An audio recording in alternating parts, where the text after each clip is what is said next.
नाशिकच्या मुंबई नाका पोलीस ठाणे हद्दीतील भारतनगर चौफुली येथून कॅप्टन पेट्रोल पंप शेजारी बिल्डिंगच्या बांधकाम साईटवरून मटेरियल चोरी झाल्याची घटना घडली आहे आणि या घटनेचा संपूर्ण सीसीटीव्ही फुटेज कॅमेऱ्यामध्ये कैद झाला आहे। सविस्तर असे, नाशिक शहरातील मुंबई नाका पोलीस स्टेशन हद्दीतील भारतनगर चौफुली येथील कॅप्टन पेट्रोल पंपाच्या शेजारी पॅराडाईज गार्डन सेक्टर 2 या बिल्डिंगचे काम चालू आहे।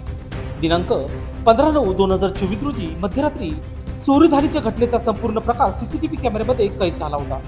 त्यांना लक्षात येतात त्यांनी दिनांक 19/9/2024 रोजी मुंबई नाका पोलीस ठाणे येथे रितसर तक्रार दाखल केली। मात्र पोलिसांनी कुठलाही तपास न केल्याने दिनांक 21/9/2024 रोजी पुन्हा एकदा याच ठिकाणी चोरट्यांनी मटेरियल चोरून नेल्याचे निदर्शनास आले असून त्यांनी पुन्हा मुंबई नाका पोलीस स्टेशन गाठले। मात्र अद्यापही आरोपी हे मोकाट आहे। त्यामुळे संबंधित माऊली लेबर कंस्ट्रक्शनचे सुपरवायझर यांनी लोकशास्त्र न्यूजशी बोलताना सांगितले की माझी चोरी गेलेले मटेरियल लवकरात लवकर सापडून संबंधितावर योग्य कारवाई करून मला न्याय द्यावा असे यावेळी सांगितले आहे।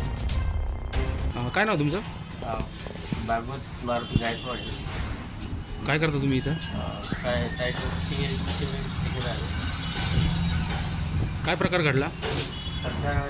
चोरी झाली। किती तारखेला झाली? चोरी साधारण 15 तारखेला कळाली चोरी झाली। त्याच्यामध्ये सीसीटीव्ही फुटेज चेक केले, त्याच्यामध्ये चोरी आढळून आली। चोरी साधारण 4:30 चोरी सुरू झाली। 5 जाताना ते आढळले। संबंधित पोलीस स्टेशनला याची तक्रार दिलेली का तुम्ही?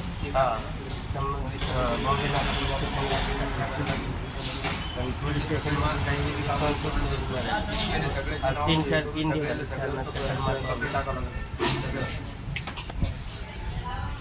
मग पुढचं काय पोलीस काय तपासासाठी इथं आले होते का? नाही, काही आलीच नाही पोलीस तपास। साधारणतः कितीचा माल होता तो? नाशिक पोलीस आयुक्त यांना आपण ह्या चोरीबद्दल काय आवाहन करणार? हे चोरांना पकडायचं, माल आपला मिळायला पाहिजे। लोकशास्त्र न्यूजसाठी विशेष प्रतिनिधी नाशिक।